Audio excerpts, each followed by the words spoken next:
ഓഹോ, നീയപ്പ അവൻ ചാവാൻ കാത്തിരിക്കായിരുന്നല്ലേടി? ഏട്ടാ, കെട്ടിയോനെ അടക്കിയ കുഴിയിലെ മണ്ണ് പോലും ഉണങ്ങിയിട്ടില്ല. അവള് കാമോന്റെ വീട്ടിൽ പൊറുതിക്ക് വന്നിരിക്കുന്നു. കേറി കിടക്കാൻ ഒരു വീട് പോലും ഇല്ലാത്ത അവസ്ഥയിലാക്കിയ ഏട്ടനായി പറയണേ. കേറി കിടക്കാൻ അവന്റെ ഈ മാളിക നാട്ടിൽ നീ കണ്ടല്ലോ. മുത്തശ്ശന്റെ വാക്കുകൾ അനുസരിച്ചെന്നേ ഉള്ളൂ. ഏട്ടൻ പറഞ്ഞോളൂ, ഞാൻ ഇവിടെ ഇറങ്ങി എങ്ങടാന്ന് വെച്ചാ പൊയ്ക്കോളാം. ഇറങ്ങണം ഈ നിമിഷം. ഇല്ല, ഇന്ദുലേഖ തന്റെ വെപ്പ എങ്ങോട്ടും വരുന്നില്ല എന്ന് പറയാൻ താനുള്ള വിലക്ക് വാങ്ങിയോ? ഞാൻ മരിക്കണം, ഇവളെ വെപ്പാട്ടിയാക്കാന്നാണ് നിന്റെ മോഹം നടക്കണം. അവൾ എവിടെയെങ്കിലും സ്വസ്ഥമായി ജീവിക്കണമെങ്കിൽ നിന്നെ കൊല്ലുകയൊന്നും വേണ്ട. ചന്ദ്രശേഖരൻ പൊയ്ക്കോ. നിനക്കെന്നെ ശരിക്കും അറിയില്ല ശ്രീഹരി. ഇത് തല്ല് മേടിച്ച് വെക്കുന്നതിന് മുമ്പ് നിന്നെ പോലുള്ള ചെറ്റകൾ പറയുന്ന സ്ഥിരം ഡയലോഗാ. നിന്നെ അറിയാം, നീ ആരാ? ഒറ്റപ്പാല എംപിയോ? കൂടെ പിറന്നവളെ കരയിക്കാൻ മാത്രം അറിയാവുന്ന ഒരു ഏട്ടൻ. ഇനി ഇന്ദുലേഖ തീരുമാനിച്ചാൽ തന്നെ അവളെ ഞാൻ നിന്റെ കൂടെ അയക്കില്ല. ഇതിൽ കൂടുതലൊന്നും പറയാൻ നീ പോ. ഈ നാട്ടിൽ ചോദിക്കാനും പറയുന്ന ആളുണ്ട്, മറക്കണ്ട. നീ പോയി വിളിച്ചാൽ വരുന്ന മുഴുവൻ തെണ്ടികളെ വിളിച്ചോണ്ട് വാടാ. പക്ഷെ വന്ന കോലത്തിൽ ഒരുത്തരും തിരിച്ചു പോവില്ല. ചവിട്ടി ചളിക്കിട്ടാ ഞാൻ വിടൂ. ഹരി, നീ മാറ്. എടാ ചന്ദ്ര, നീ പറഞ്ഞ ചോദിക്കാനും പറയാനും പറ്റിയ രണ്ടാളുകളാ ഞങ്ങള്. അടി വീഴുന്നതിന് മുമ്പ് സ്ഥലം വിടാ. ഭാര്യ വീടിന്റെ കോലായിൽ പായും വിരിച്ചു കിടക്കണ ഓളെ എങ്ങോട്ട് ക്ഷണിക്കാൻ വന്നാണ്ട വണ്ടി ചാട്ടാക്കട. വിളിച്ചോണ്ട് പോടാവനെ. ക്ഷമിക്കണം, ഇതിൽ കൂടുതൽ മാന്യമായി അവനോട് പെരുമാറാൻ എനിക്ക് കഴിയില്ല. ആളുകൾ പറയാൻ തുടങ്ങും. ആളുകൾ എല്ലാവരും മഹാത്മജിയും മദർ തെരേസയും ആകുന്ന ഒരു കാലം വരെ നമുക്ക് ജീവിതം സ്റ്റാൻഡ്സ്റ്റിലാക്കി കാത്തിരിക്കാൻ പറ്റില്ല. നിനക്കെന്നെ വിശ്വസിക്കാം. ആത്മവിശ്വാസവും നഷ്ടപ്പെടുത്താതിരിക്കുക.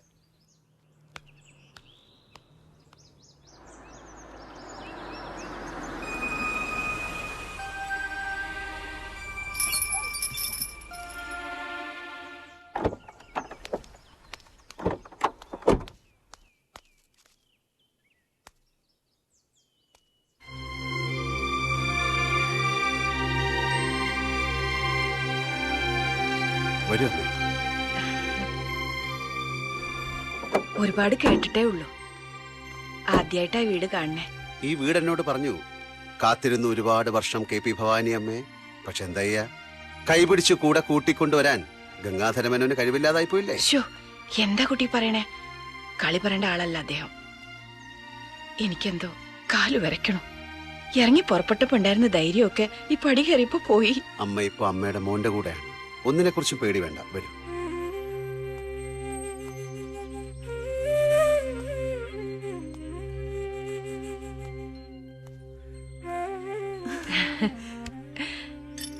നീ ഇവിടെ തനിച്ചാണ്, ഒരു കൂട്ടിന് അമ്മ കൂടി വന്ന് നിക്കണോന്ന് മോൻ പറഞ്ഞേച്ചപ്പം കൂടി പോരേ. എത്ര നാളത്തേക്കാന്ന് അറിയില്ല കേട്ടോ.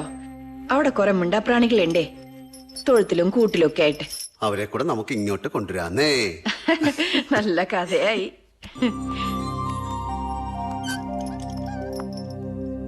എന്തൊക്കെ മറിമായങ്ങളാ ഭഗവാൻ ഈ തള്ളച്ചിയോട് കാട്ടണതാവോ.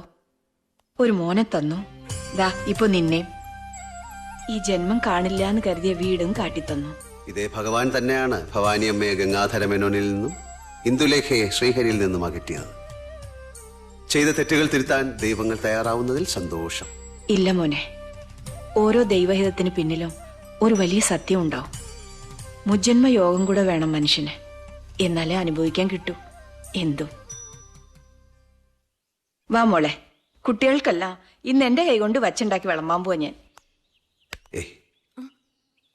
നല്ല അമ്മയെ കിട്ടാൻ അതിനാണ് സുഹൃതം ചെയ്യേണ്ടത്.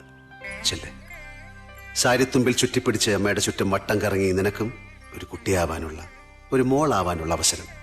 ചെല്ലെ.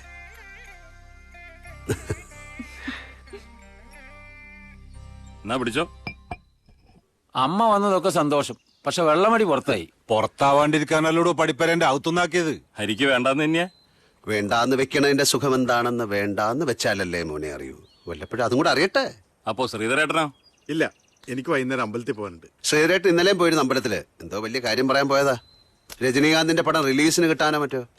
പക്ഷെ പ്രാർത്ഥിച്ചത് മുഴുവൻ പുറത്തഴിച്ചിട്ട പുത്തൻ വെള്ളച്ചെരുപ്പ് ആരും കട്ടുകൊണ്ടുപോകരുതേ എന്നായിപ്പോയി. അതുകൊണ്ട് പഴയ വെള്ളച്ചെരുപ്പിട്ടുകൊണ്ട് വീണ്ടും പോവാ. ആഹാ, ഇതായിരുന്നല്ലേ കള്ളന്മാരെ ഇവിടെ പരിപാടി. ഒന്നൊഴിക്കട്ടെ ശാന്തടത്തി. ഒന്നാക്കണ്ട, ഒരു രണ്ടെണ്ണം ഒഴിച്ചു. ഇതെന്താ കുട്ടിരാമ കയ്യില് നെയ്പായസ? ബെസ്റ്റ് കണ്ണാ ബെസ്റ്റ്. ടച്ചിങ്ങിനൊന്നുമില്ലല്ലോ എന്ന് വിചാരിച്ചിരിക്കരുത്. അയ്യേ, ഇത് വിശേഷ പായസ. ഇന്ന് ശ്രീഹരിയുടെ പിറന്നാളാ. ആണാ? ഇന്ദുലേഖയ്ക്ക് മാത്രമേ ഓർമ്മയുണ്ടായുള്ളൂ. അങ്ങനെയാണെങ്കിൽ പായസത്തിൽ നിൽക്കില്ല, സദ്യ വേണം. പഴം പപ്പടം സഹിതം സദ്യ. അമ്മയെ വെറുതെ ബുദ്ധിമുട്ടിക്കണോ? അമ്മയോടല്ലാതെ നമ്മൾ ഇത് ആരോടാ പറയാ? എടാ ജോസം ഒന്നൊഴിച്ചേ. അമ്പലത്തിൽ നാളെയും പോ.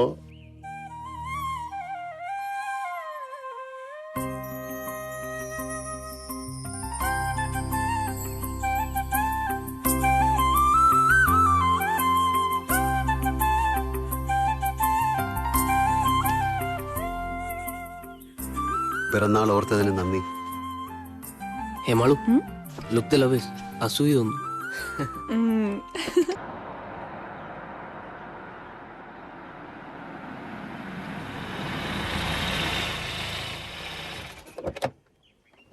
ഭക്തജനങ്ങൾ എല്ലാരും കൂടെ എന്താ വരിക്കമാവിന്റെ ചോട്ടില്? വീട്ടിലൊരു പുതിയ ഹിന്ദി പ്രിന്റ് റിലീസായിരിക്കുന്നു. മലയാളം ഡബിങ്ങാ, പക്ഷെ ഡയലോഗ് കൂടുതലും ഇംഗ്ലീഷിലായതുകൊണ്ട് ഞങ്ങൾ പുറത്തിറങ്ങി നിൽക്കാന്ന് വെച്ചു. മനസ്സിലായില്ല? നിന്റെ ഒരു ഫ്രണ്ട് വന്നിട്ടുണ്ട് ഡൽഹിന്ന്.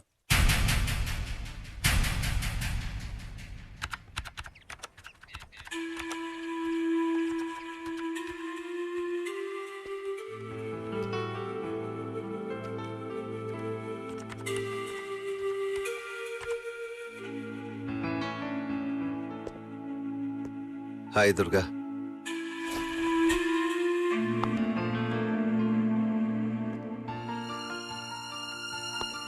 This is too much, Hari. എന്ത് പണിയാ താൻ കാണിച്ചത്? ഞാൻ പറയാം ദുർഗ. ഒരൊറ്റ അടി തരിഞ്ഞ്. അടിച്ചോളൂ. ഒരു ഫോൺ കോൾ എങ്കിലും തനിക്ക് ചെയ്യാമായിരുന്നു. എത്ര കഷ്ടപ്പെട്ടെന്ന് അറിയോ ഒന്ന് ഫൈൻഡ് ഔട്ട് ചെയ്യാൻ. തന്റെ ഈ കുട്ടിക്കളി ഉണ്ടല്ലോ, മറ്റുള്ളവർക്ക് ഉണ്ടാക്കുന്ന ടെൻഷൻ അറിയോ തനിക്ക്? നമുക്ക് പുറത്ത് പോയിട്ട് വരാം. ഒരു drive. Give me 5 minutes. Sure.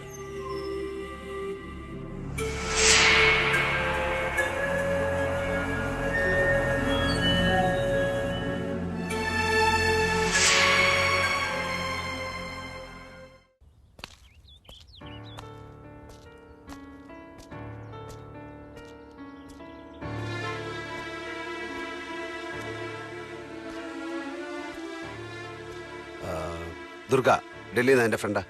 എന്താ പെട്ടെന്ന് വരുന്ന കാര്യം അറിയിച്ചിരുന്നില്ലേ? ഇല്ല. അറിയിച്ചാ ഞാൻ മുങ്ങിക്കളയാന്ന് വിചാരിച്ചു. അതെന്തിനാ നീ മുങ്ങുന്നത്? മുങ്ങുന്നത് ഒരു രസമല്ലേ? നിനക്കെന്താ ഒരു ടെൻഷൻ? ഈടോ മാപ്പിള ഇത്രയും ദൂരത്തുനിന്ന് ഒരു ഐറ്റം നമ്മളെ തപ്പി വന്ന് ആർക്കായാലും ടെൻഷൻ ഉണ്ടാവില്ലേ പലിശ്ശേരി? അത് കറക്റ്റ്. ആ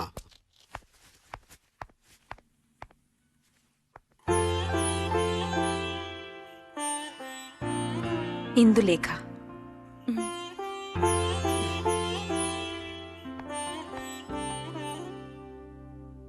ഞാൻ വിചാരിച്ച് നമ്മുടെ മറ്റേ ഓളായിരിക്കുന്നു. ആരടോ?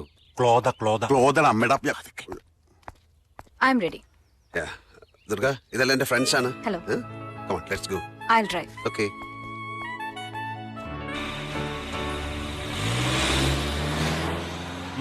ഇത് ഫാമിലി ക്ലോതേന്റെ തന്നെയാണ്. എല്ലാം ശുഭപര്യവസായിയായി തീരാൻ പോകുന്നു എന്ന് വിശ്വസിച്ചിരിക്കുമ്പോഴാ ഒരു പുതിയ കഥാപാത്രം. എനിക്കാകെ പ്രാന്ത് കയറുക. അതെ, ഇങ്ങനെ ഒരാളിപ്പോ വരണ്ടായിരുന്നു. ശരിക്കും ആരാ അവര്? ഒരു ഫ്രണ്ട്. എന്താ കുഴപ്പം ഒരാൾ വന്നു വെച്ചിട്ട്?